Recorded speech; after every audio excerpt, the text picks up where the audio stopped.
अस्सलाम वालेकुम। अबरार रशीद आपकी खिदमत में एक मरतबा फिर हाजिर है और मेरी आपसे रिक्वेस्ट है कि अगर अभी तक आपने मेरे चैनल को सब्सक्राइब नहीं किया तो इसे सब्सक्राइब कर लें और पाकिस्तानी खबरों और तबसरों के हवाले से मेरा दूसरा चैनल है, उसका जो लिंक है डिस्क्रिप्शन बॉक्स में है, प्लीज़ उसे भी सब्सक्राइब करें। दोनों चैनल मेरे अपने। आपका बहुत बहुत शुक्रिया। सूरत हाल ये है कि 3 खबरें हैं इस वक्त मेरे पास। एक तो यूएई से मुतल्लिक है, दूसरी बड़ी अहम खबर है जो कुवैत से मुतल्लिक है, तीसरी उससे भी अहम खबर है जो कि ओमान से मुतल्लिक है। और ख़बरें तीनों अहम हैं। मैं शुरू करता हूँ यूएई से मुतल्लिक जो खबर है। और यूएई अथॉरिटीज़ ने आज यानी जुमेरात के रोज़ ऐलान किया है कि यूएई की तारीख में सबसे ज़्यादा कोरोना वायरस के केस गुज़श्ता 24 घंटों के दौरान सामने आए, जिनकी तादाद 1578 है, यानी 1578।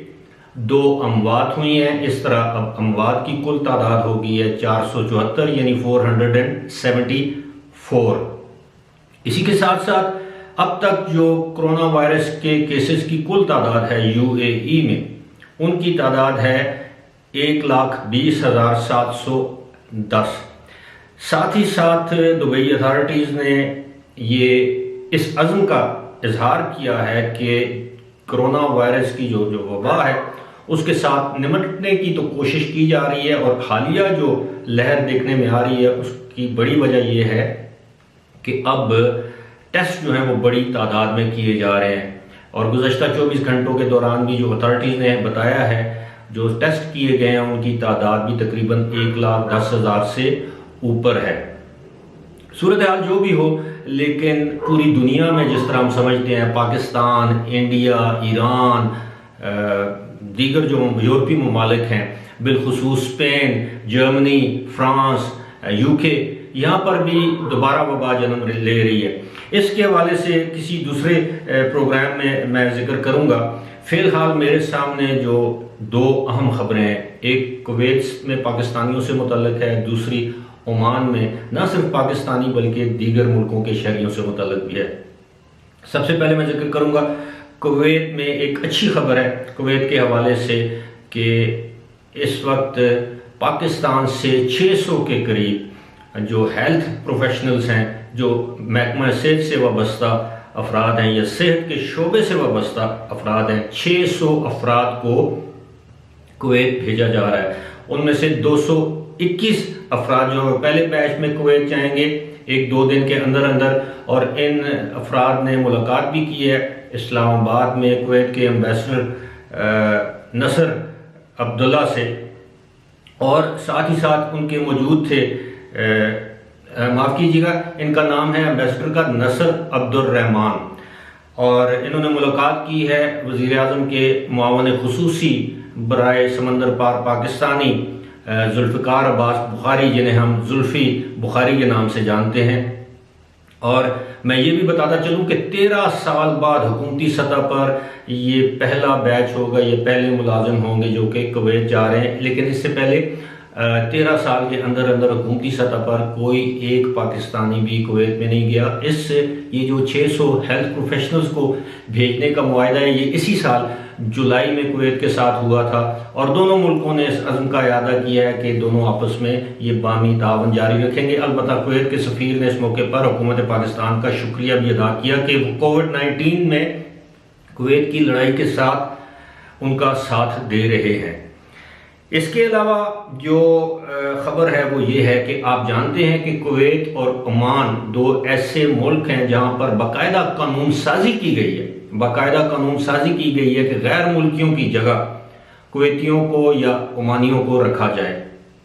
और जाहिर है कुवैत के पास, ओमान के पास इस कदर इंसानी वसाइल नहीं है जिसे ह्यूमन रिसोर्स कहते हैं। यही वजह है कि उन्होंने बअमर मजबूरी पाकिस्तान से ये डॉक्टर, नर्सेज या जो दीगर पैरामेडिकल स्टाफ है उनको अपने वतन आने की इजाज़त दी है। यहाँ पर मैं ये बताता चलूँ कि कुवैत की जो कुल आबादी है वो 48 लाख है, और 33 लाख इस आबादी में से गैर मुल्की, जिन्हें हम एक्सपैट्स कहते हैं, वो हैं, जो कि 70% बनता है। यानी कुवैत में रहने वाले 70% जो लोग हैं, जो अफराद हैं, वो गैर कुवैती हैं। उनका ताल्लुक दुनिया के मुख्तलिफ ममालिक से। अब मैं आता हूँ ओमान की जानब। ओमान ने एक फैसला किया है, और वो फैसला ये किया है कि अब किसी भी ऐसी पोस्ट पर, ऐसी जगह किसी गैर मुल्की को तैनात नहीं किया जा सकता जिस पर तैनात होने के लिए ओमानी अहल है। ख़ास तौर पर जो गवर्नमेंट की जो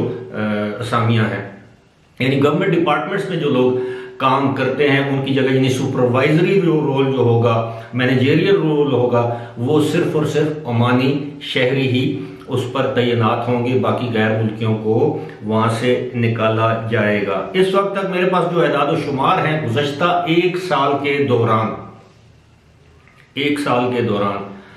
14.3% ओमान की गैर मुल्की वर्क फोर्स में कमी हुई है। मैं आपको सादा अल्फाज में समझा देता हूँ कि अगर किसी ओमान में अगर 100 गैर मुल्की काम कर रहे थे तो उनमें से 14.3 यानी आप ये समझ लें कि 14 अफराद को निकाल लिया गया है। बाकी आप समझते हैं कि जो 86 लोग हैं वो अब भी वहाँ पर हैं। लेकिन जो अफसोसनाक खबर है, जो बुरी खबर है गैर मुल्कियों के लिए, वो ये है कि इस साल ओमान से मज़ीद गैर मुल्कियों को बेरोज़गार किया जाएगा, उनके मुआहदे ख़त्म किए जाएंगे, उनकी जगह ओमानियों को रखा जाएगा। अभी तक तादाद नहीं बताई गई, ये तादाद कितनी होगी, लेकिन कुछ लोगों का कहना है कि ये 20% इस वक्त जो ओमान में गैर मुल्की काम कर रहे हैं उनकी कटौती होगी, छांटी होगी, उनको उनके अपने ममालिक में भेजा जाएगा और उनकी जगह ओमानी शहरियों को रखा जाएगा। यहाँ पर मैं ये जिक्र भी करता चलूँ, इस वक्त पूरे गल्फ रीजन में बहरीन वो वाहिद मुल्क है जिसने अभी तक ना सिर्फ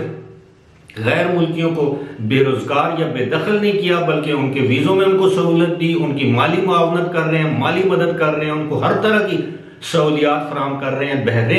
बहरीन के बारे में ये कहूँगा, ये वाहिद मुल्क है जिसको हम ये कह सकते हैं इस वक्त तक के गैर मुल्कियों के साथ जो एक्सपैट फ्रेंडली कंट्री जिसे हम कह सकते हैं। आप सब जानते हैं जो हालात यूएई के हैं, यूएई में किस कदर रोज़ाना लोग हज़ारों की तादाद में, सैकड़ों की तादाद में बेरोज़गार हो रहे हैं। नए वीज़े उन्होंने बंद कर रखे हैं, चाहे वो वर्क वीज़ा हो, चाहे वो रेजिडेंस वीज़ा हो, चाहे वो बिजनेस वीज़ा हो। अब तो पाकिस्तानियों के लिए सुनने में आ रहा है कि शायद विजिट वीज़ा भी बंद किया जा रहा है। फिलहाल इसी के साथ मुझे दीजिए इजाज़त। खुदा हाफिज़।